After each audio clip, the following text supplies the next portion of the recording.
Premier Padmini ಚಿತ್ರ ನಾವು April 26ಕ್ಕೆ ಬಿಡುಗಡೆ ಮಾಡ್ತಾ ಇದ್ದೀವಿ.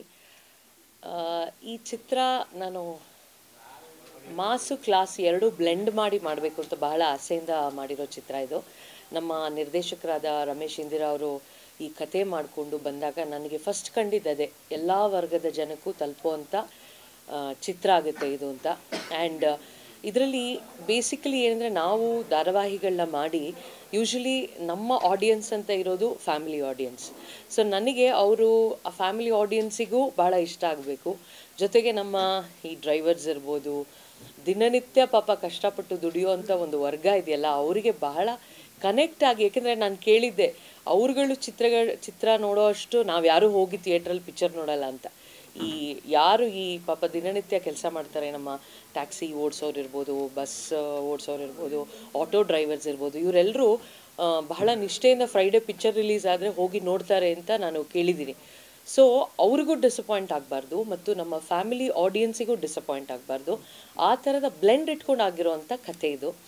ಆ್ಯಂಡ್ ನಮಗಿದ್ರಲ್ಲಿ ತುಂಬ ಪ್ಲಸ್ ಅಂತ ಇರೋದು ನಮ್ಮ ಕಥೆ ಮತ್ತು ನಮ್ಮ ನಟರು ಜಗ್ಗೇಶ್ ಅವರು, ಮಧುಬಾಲ ಅವರು, ಸುಧಾರಾಣಿಯವರು, ಪ್ರಮೋದ್.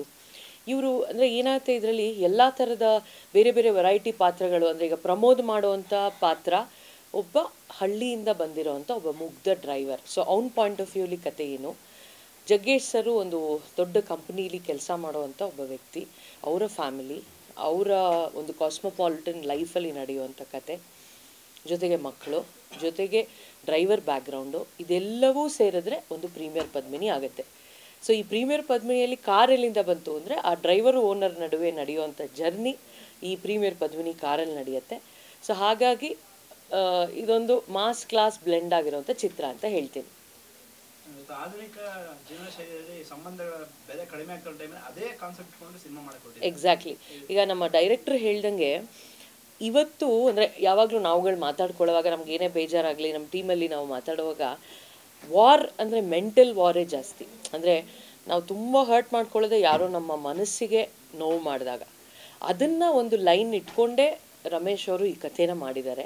ನಾವು ಹೇಗೆ ಅದಕ್ಕೆ ಎಷ್ಟು ನರಳ್ತೀವಿ ನಾವು ಅಂದರೆ, ಒಂದು ವ್ಯಕ್ತಿ ನಮ್ಮನ್ನ ತುಂಬ ಹಿಂಸೆ ಮಾಡ್ಬೋದು ಹೇಗೆ ಅಂದರೆ, ನಮ್ಮ ಮನಸ್ಸಿಗೆ ನೋವು ಮಾಡಿದಾಗಲೇ ಅತ್ಯಂತ ಹಿಂಸೆ ಆಗೋದು. ಬೇರೆ ಏನೇ ದುಡ್ಡು ಕಳ್ಕೊಂಡ್ರೆ ಮತ್ತೆ ಪಡಿಬೋದು, ಕೆಲಸ ಹೋದರೆ ಮತ್ತೆ ಕೆಲಸ ತೊಗೋಬೋದು. ಆದರೆ ಈ ಒಂದು ಸಂಬಂಧಗಳ ಸ್ಟ್ರೇನ್ ಆದಾಗ ಆಗುತ್ತಲ್ಲ, ಅದು ಅತ್ಯಂತ ನಮ್ಮನ್ನು ವೀಕ್ ಮಾಡುವಂಥ ವಿಷಯ. ಅದನ್ನ ಇಟ್ಕೊಂಡು ಒಂದು ಅದ್ಭುತವಾಗಿ ಕತೆ ಮಾಡಿದ್ದಾರೆ ರಮೇಶ್ ಅವರು. ಮೇಡಮ್, ಈಗ ಇವತ್ತಿನ ಟ್ರೈಲರಲ್ಲಿ ಜಗ್ಗೇಶ್ ಅವರ ಎಲ್ಲ ಸಿನಿಮಾಗಳನ್ನು ನೋಡಿದಾಗ ಅವರು ಹಾಸ್ಯದ ಮೂಲಕ ಯಾವ ರೀತಿ ಮನಸ್ತಾರೋ ಆ ರೀತಿ ಅಂಶಗಳಿದೆ. ಅದನ್ನು ಹೊರತಾಗಿ ಈ ಚಿತ್ರದಲ್ಲಿ ಬೇರೆ ಥರ ಏನು ನೋಡ್ಬೋದು?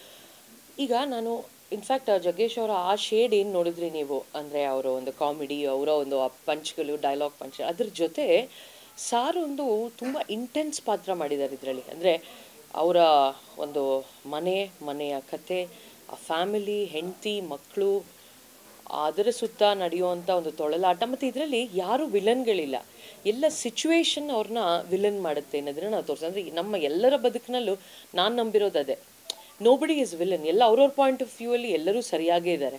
ಆದರೆ ನಾವು ಅವ್ರನ್ನ ನೋಡೋ ರೀತಿ ಇರ್ಬೋದು, ನಮಗವ್ರ ಬಗ್ಗೆ ಆಗೋ ಬೇಜಾರುಗಳಿರ್ಬೋದು. ಅದು ಹೇಗೆ ಇದರಲ್ಲಿ ನೀವು ನೋಡಿದ್ರೆ ಜನರಲಿ ಇಡೀ ಸಿನಿಮಾಲಿ ಯಾರೂ ಕೆಟ್ಟವರಿಲ್ಲ, ಎಲ್ಲರೂ ಆ ಸಿಚುವೇಶನ್ಗೆ ಆ ರೀತಿ ಆಗಿದ್ದಾರೆ ಅಂತ ಹೇಳಕ್ ಹೊರಟಿದ್ದೀವಿ.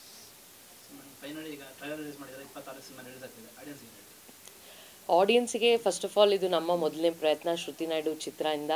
ಆ್ಯಂಡ್ ನಾವು ಬಹಳ ಡೆಡಿಕೇಟೆಡ್ ಆಗಿ, ನಿಷ್ಠೆಯಿಂದ, ಬಹಳ ಡಿಸಿಪ್ಲಿನ್ಡ್ ಆಗಿ, ಮತ್ತು ನನಗೆ ಒಂದು ತುಂಬ ಆಸೆ ಇತ್ತು, ನಾನು ಸೀರಿಯಲ್ ಮಾಡಿದಾಗ ಪ್ರತಿಯೊಬ್ಬರು ನನಗೆ ಹೊರಗಡೆ ಸಿಕ್ಕಿದಾಗ ಎಷ್ಟು ನೀವು ರಿಚ್ ಆಗಿ, ಎಷ್ಟು ಕ್ವಾಲಿಟಿ ಕೊಡ್ತೀರಾ, ಒಳ್ಳೆ ಕನ್ನಡ ಮಾತಾಡಿಸ್ತೀರಾ, ಒಳ್ಳೆ ನಟರನ್ನ ಹಾಕೋತೀರಾ, ಒಳ್ಳೆ ನಟನೆ ಮಾಡಿಸ್ತೀರಾ, ಇದೆಲ್ಲ ಹೇಳೋರು. ಸೊ ನನಗೇನಿತ್ತು ಅಂದರೆ, ನಾವು ಸಿನಿಮಾಗೆ ಬಂದರೂ ನಾವು ಒಂದು ಬೇರೆಯಾಗಿ ನಿಲ್ಲಬೇಕು, ನಮ್ಮ ಬ್ಯಾನರ್ ಒಂದು ಬೇರೆಯಾಗಿ ನಿಲ್ಲಬೇಕು. ಪ್ರತಿಯೊಬ್ಬರು ಇವರು ಇನ್ನೇನೇ ಚಿತ್ರ ಮಾಡಿದ್ರು ಅದ್ಭುತವಾಗೇ ಮಾಡ್ತಾರೆ ಮತ್ತು ಒಳ್ಳೆ ಕಂಟೆಂಟ್ ಕೊಡ್ತಾರೆ. ನಾನು ಆ ಕಂಟೆಂಟ್ನ ಭಾಳ ಮನಸ್ಸಲ್ಲಿ ಇಟ್ಕೊಂಡು, ಯಾಕೆಂದರೆ ನನಗಿಷ್ಟ ಆಗಿರೋದೆಲ್ಲ ಕಂಟೆಂಟ್ ಬೇಸ್ ಸಿನಿಮಾಗಳೇ. ಸೊ ನಾವು ಒಳ್ಳೆ ಕಂಟೆಂಟ್ ಕೊಡಬೇಕು, ಜನಕ್ಕೆ ಅದು ಇಷ್ಟ ಆಗಬೇಕು, ಅದು ಅವ್ರಿಗೆ ತಲುಪಿಸ್ಬೇಕು. ಇದು ನಮ್ಮ ಸಂಸ್ಥೆಯಿಂದ ನಾವು ಶುರು ಮಾಡ್ಕೊಂಡಿರೋವಂಥ ಒಂದು ಹೆಜ್ಜೆ. ಈ ಚಿತ್ರ ಗೆದ್ದರೆ ನನಗೆ ಮತ್ತಷ್ಟು ಧೈರ್ಯ ಬರುತ್ತೆ, ಮತ್ತಷ್ಟು ಚಿತ್ರಗಳನ್ನ ಮಾಡ್ತೀನಿ ಅವಾಗ. ಸೊ ನೀವೆಲ್ಲರೂ ನಮ್ಮನ್ನು ಪ್ರೋತ್ಸಾಹಿಸ್ಬೇಕು. ಜಗ್ಗೇಶ್ ಮತ್ತು ಡ್ರೈವರ್ ನಡುವೆ ಒಂದು ಕಾನ್ವರ್ಸೇಷನ್. ಸೊ ಸುದೀಪ್, ದರ್ಶನ್, ಅಂದ್ರೆ ಕ್ಯಾರೆಕ್ಟರ್ ಹಾಗೇನಾ ಸಿನಿಮಾ ನೋಡಿರುವಂತ ಕ್ಯಾರೆಕ್ಟರ್ ಹೇಗೆ ಅಂದರೆ ಸಿನಿಮಾ ನೋಡದೇ ಇರೋಂಥ ಕ್ಯಾರೆಕ್ಟರ್ ಅಂತ ತೋರಿಸ್ತಾರೆ. ಈಗ ಎಷ್ಟೋ ಜನ ಅವ್ರ ಬದುಕಿನಲ್ಲಿ ಎಷ್ಟು ಕಳೆದೋಗಿರ್ತಾರೆ ಅಂದರೆ ಡೇ ಟು ಡೇ ಏನು ನಡೀತಾ ಇದೆ ಅಂತ ಒಂದು ರಿಯಲೈಸ್ ಆಗೋಷ್ಟು ಅವ್ರಿಗೆ ಒಂದು ತಾಳ್ಮೆ ಆಗಲಿ ಪೇಷನ್ಸ್ ಇರಲ್ಲ. ಅಷ್ಟು ಜೀವನದಲ್ಲಿ ಅವರು ಪ್ರತಿ ಸಂಬಂಧನೂ ಸೀರಿಯಸ್ ಆಗಿ ತೊಗೊಂಡು ಅವರ ಒಂದೊಂದು ಘಟ್ಟಗಳನ್ನೂ ಅಷ್ಟು ಸೀರಿಯಸ್ ಆಗಿ ತೊಗೊಂಡಿರ್ತಾರೆ. ಸೊ ಹಾಗಾಗಿ ಈ ಮಾಮೂಲಿ ಈ ಹುಡುಗನ ನಾವು ಹೆಂಗೆ ತೋರಿಸಿದ್ರೆ ಒಬ್ಬ ಲೋಕಲ್ ಹುಡುಗ, ಇವನಿಗೆ ಪ್ರತಿ ವಾರ ರಿಲೀಸ್ ಆಗೋ ಚಿತ್ರ ನೋಡಲೇಬೇಕು, ಅವನಿಗೆ ತುಂಬ ಇಷ್ಟ, ದರ್ಶನು ತುಂಬ ಇಷ್ಟ, ಸುದೀಪು ತುಂಬ ಇಷ್ಟ, ಯಶು, ಪುನೀತ್ ಎಲ್ಲರ ಸಿನಿಮಾ ಸಿಟಿ ಹೊಡ್ಕೊಂಡು ನೋಡ್ತಾನೆ. ಸೊ ಅವನಿಗೆ ಸಿಕ್ಕಿರೋ ಓನರಿಗೆ ಅವರ ಬದುಕಿನಲ್ಲಿ ಎಷ್ಟು ಜಂಜಟ್ಗಳಿದೆ ಅಂದರೆ ಅವ್ರಿಗೆ ಇದು ಗೊತ್ತಿಲ್ಲ ಅನ್ನೋದನ್ನು ನಾವು ತೋರಿಸೋ ಪ್ರಯತ್ನ ಮಾಡಿದ್ವಿ. ಯಾರು ಸಾರ ಅಂದರೆ ಅದರ